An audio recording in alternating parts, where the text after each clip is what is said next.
Well, we are back with another one of these videos. I'm actually having so much fun putting these videos together for you guys, where I take a particular house in my collection and I rank all of the fragrances from that house from quote unquote worst to best. But as I do need to make clear, there is no worst, there is no best. Those terms are for the title. They're for the algorithm. They're to create drama so that people will click. Simple as that. But I am sharing with you my taste along the way, so if that matters to you, then welcome. Now, I typically have been giving some sort of preamble to these types of videos, somewhere in the realm of, I don't own every fragrance ever made. There will be Cartier fragrances that I don't have, that you love, and you might ask, why are they not here? And it's because I don't have them. La-di-da. I'm going to save you some time and not do all of that today, but I hope that even my little half-hearted playing out of that tells you what to expect. I don't own every Cartier fragrance. I only own 13, as you can see in the title. It's difficult to put a list like this together. I'm factoring in not only taste, but also function. What am I functionally wearing? What am I actually reaching for? So both of those things factor into this ranking. So maybe you'll see some of your favorite fragrances, hopefully in a favorable position. Maybe you won't. Nonetheless, we're gonna have a good time, and links to every fragrance I talk about will be down in the description. Let's dive right into it. I'm gonna save you guys some time, and I'm gonna get these first three, so numbers 13, 12, and 11 out of the way in one fell swoop. These all come from the same collection called the Rivieres collection, and they are called, in order of my ranking, Insouciance, Allegresse, and Luxuriance, the green one here.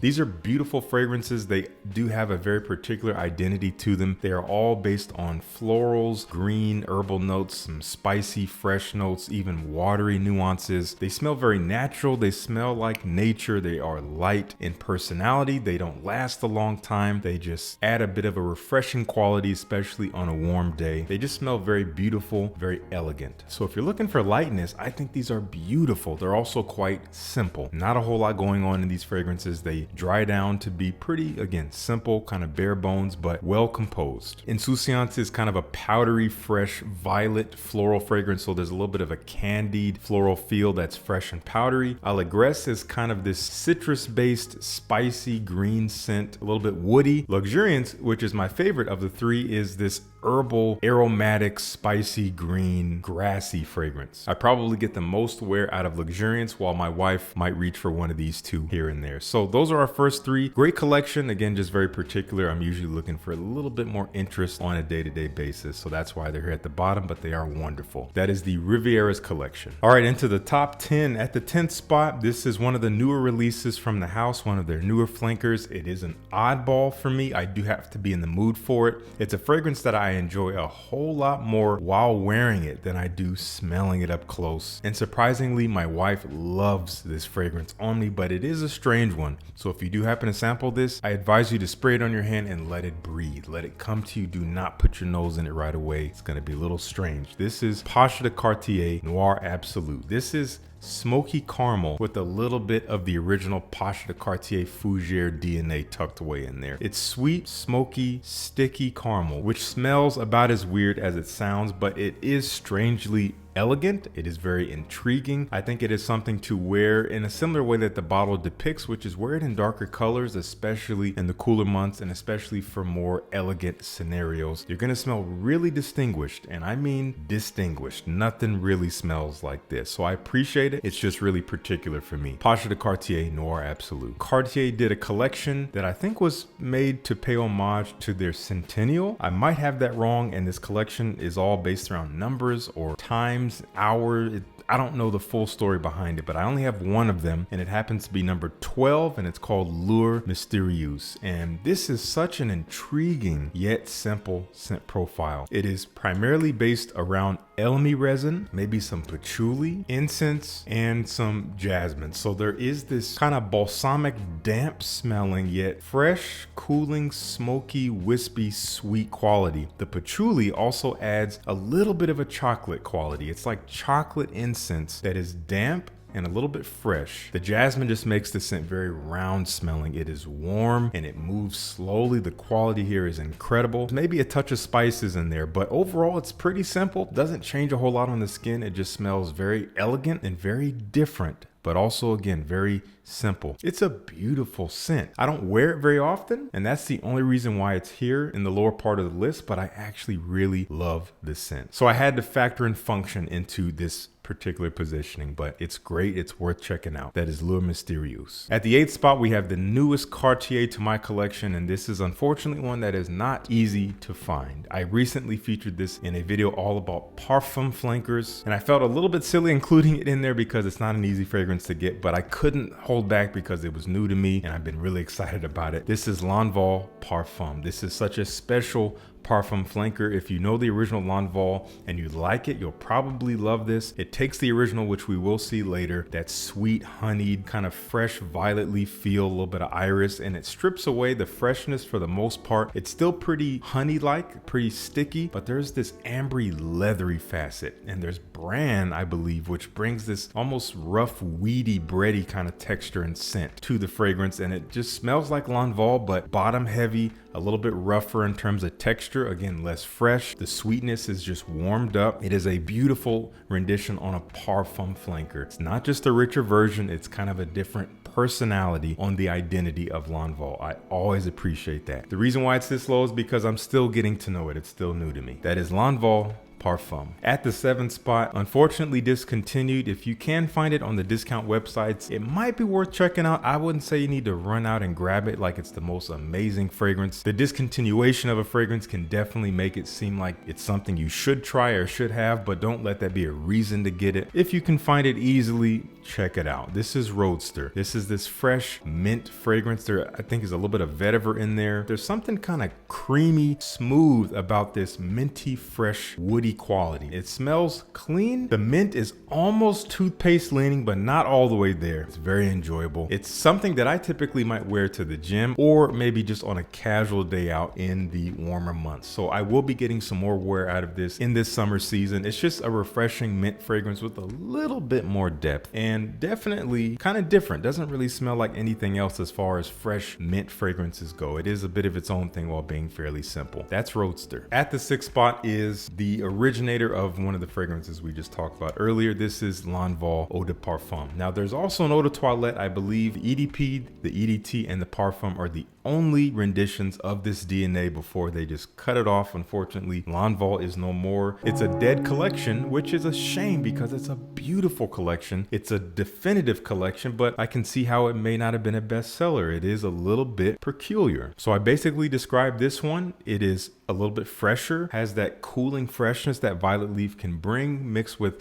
a slightly powdery iris, a lot of sweet honey, kind of the way it looks here, with a little bit of this woody backbone so it doesn't go off the rails as just sweet and powdery. Smells elegant. You can wear it day or night. I would save it for any time outside of the summer. Oddly enough, it can be quite versatile for being quite unique. Let me know if you dig L'Envol EDP. We are into the top 5. At the 5 spot is an absolute classic. I think this is the oldest fragrance in the list, from 1992, Pasha de Cartier, the original EDT. This is a beautiful take on the barbershop fougere, the aromatic fougere, featuring lots of clean soapy lavender, maybe some bright citruses, herbs and spices, a woody, maybe mossy base. This particular take on the genre is a little bit edgy. There's something about it that smells kind of late 80s, early 90s. It has this almost animalic edge. It could be the mossy quality. It's still mostly clean and fresh, but it has this mature, sophisticated feeling with this slight bit of edge. So it's not going to be for everyone. If you are a fan of more vintage smelling fragrances, or if you want to dip your toe into that, I think this is a great one to start with. And for me, at least with this bottle, I get really good performance. Not something you would expect out of a fougere. It performs very well if, again, that's something you care for. I can't speak for current formulations. Again, this is an older bottle. I've had it for several years. I think this is worth checking out if you're looking for a distinguished masculine classic scent profile from the house. And for those of you that I know will say this, I forgot to mention it for the Noir Absolu. If you are not familiar with the Pasha bottle design, this is not the only one, are based around their watches. If you didn't know, Cartier is known historically for their watches, and especially the caps of their bottles for certain collections are based around the crowns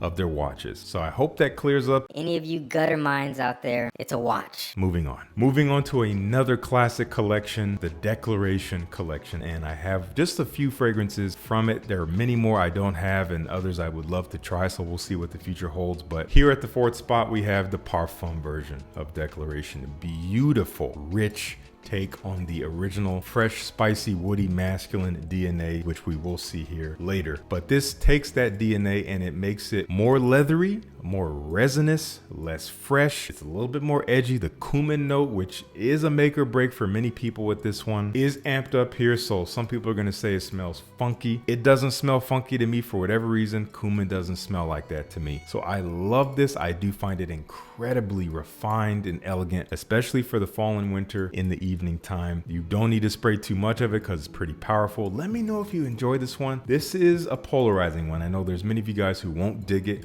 I remember showing this to my friend Ross in a recent live stream and he thought it just smelled like BO right off the rip, which I thought was hilarious. Declaration Parfum. We have one of the most elegant takes on the Declaration DNA in Soir. The Soir flanker, unfortunately discontinued. You cannot find this easily. If you can, you're one of the lucky ones. I happened to grab this before it was as rare as it is today. And this takes that Declaration DNA, which is still fresh and spicy, aromatic, woody, and it gives it a completely new personality, which is so cool. As I said, I love when flankers do that. It is not just a slight twist on the original. It smells tied to it, but it is a completely different face on that body. This is a rose-based scent. Fresh, spicy, slightly jammy, but still fresh and woody rose. Lots of black pepper in here, maybe some sandalwood or some other woods in here. It smells so romantic, but still very masculine. It's also a little bit polarizing. I've seen people say it smells like Wendy's barbecue sauce or something, which I don't have much experience with. Whatever it may be for you, for me, it's one of the most beautiful designer masculine rose fragrances ever made, but again, unfortunately hard to find. Let me know if you have this one and you enjoy it. I'll link whatever I can find to get it or sample it down below. Declaration Soir. At the second spot, this is Pasha de Cartier Parfum. Instant classic when it came out 2020. Beautiful modern take on the Pasha DNA, strips away the soapy freshness, still has a little bit of this clean quality to it, but not overtly like shaving cream or that fresh barbershop feel. It is more of this underlying masculine cleanliness, but it's mostly this sweet, resinous,